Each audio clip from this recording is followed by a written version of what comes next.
আমি আল্লাহর নিকট দুনিয়াবি সমস্ত ফিতনা ফাসাদ আর ক্ষতি হতে আশ্রয় প্রার্থনা করছি। অবশ্যই আমাদের তার নিকটই ফিরে যেতে হবে।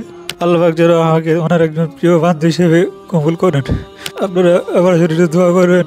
আমার মা বলতেন যে আমি পাগল, আমার মাথা খারাপ, আমি জঙ্গি। ইসলামের ছায়াতলে যখন প্রথম মানুষেরা আসে, পরিবার থেকে এরকমই ট্যাগ দেয়।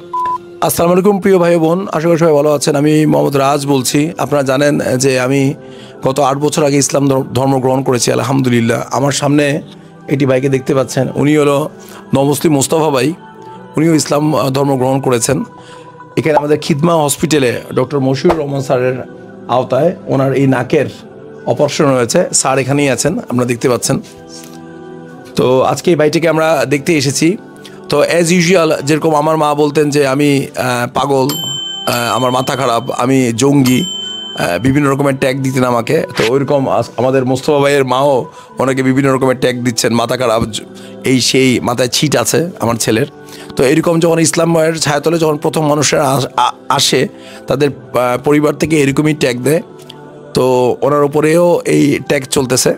তো আমাদের প্রিয় ডক্টর মশিউর রহমান স্যার, আমাদের হাফিজি চ্যারিটেবল সোসাইটি বাংলাদেশের সহসভাপতি এবং বাংলাদেশের অন্যতম ইএনটি স্পেশালিস্ট ডাক্তার, স্যারের কাছে শুনবো স্যার ওর কী অপারেশন হয়েছে বা কী আসে বিষয়ে যদি একটু বলতেন।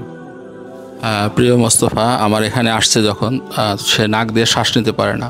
আরও 2-1 ডাক্তারের কাছে গিয়েছিল, তারাও অপারেশন সাজেস্ট করেছে এবং আমিও দেখলাম যে তার আসলে অপারেশন লাগবে। আমি বললাম, মোস্তফা তোমার কোনো ভয় নেই, আমরা তোমার অপারেশন করে দেবো, কোনো টেনশন করো না, আমরা তোমাকে সর্বোচ্চ সহযোগিতা করব। এবং সাথে সাথেই আমি হাফিজে চ্যারিটেবলের রাজভাইকে ফোন করলাম। রাজভাই বললো, কী বলেন স্যার, কোনো অসুবিধা নেই, ওর যা লাগে সব কিছু আমরা দেবো।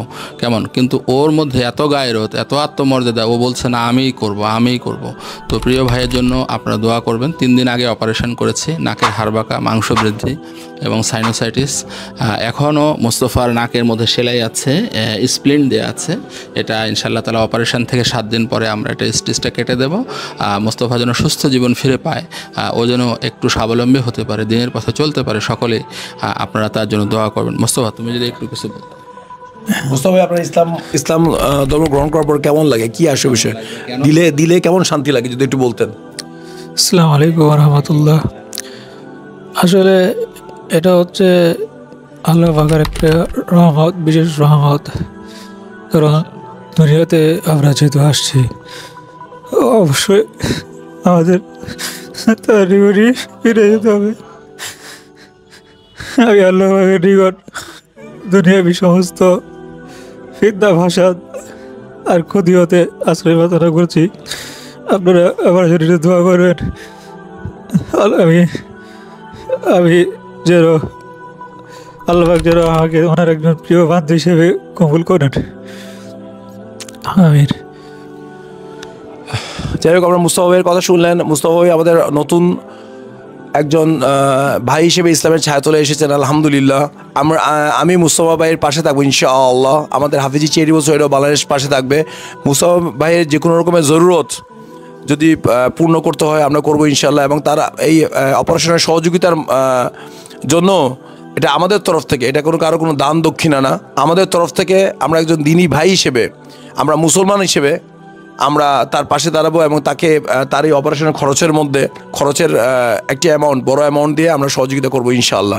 এভাবে যদি কোনো নমুসলিম ভাই কোথাও যদি বাংলাদেশে যে কোনো অঞ্চলে বা কোনো প্রত্যন্ত অঞ্চলে যদি এরকম কোনো ভাই থেকে থাকেন যারা সত্যি আমাদের রাসূলুল্লাহ সাল্লাল্লাহু আলাইহি সাল্লামকে এবং আল্লাহকে ভালোবেসে দিনের পথে এসেছেন, তারা যদি কোনো রকম জটিলতা থাকেন বা কোনো রকমের সমস্যায় পড়েন, চিকিৎসাজনিত কোনো সমস্যায় বা কোনো রকমের অন্য কোনো সমস্যায়, আমাদের সাথে অবশ্যই যোগাযোগ করবেন।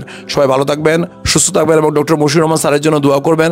আসলে স্যার একজন অমায়িক মানুষ, কত স্যাক্রিফাইস, কত কিছু উনি অপারেশনের মধ্যে করেন, এটা যারা আমরা জানি এবং আমরা যারা দেখি আমরা সেটা জানি। দোয়া করবেন মুস্তফা ভাইয়ের জন্য, উনিও যেন সুস্থ হয়ে দিনের পথে কাজ করতে পারেন এবং আমাদের হাফিজি চ্যারিটেবল সোসাইটি বাংলাদেশের একজন সদস্য হয়ে তার এই চেতনা, তার এই তার এই স্পিরিটগুলো যেন তিনিও আরও অন্যান্য মানুষের মাঝে ছড়িয়ে দিতে পারেন।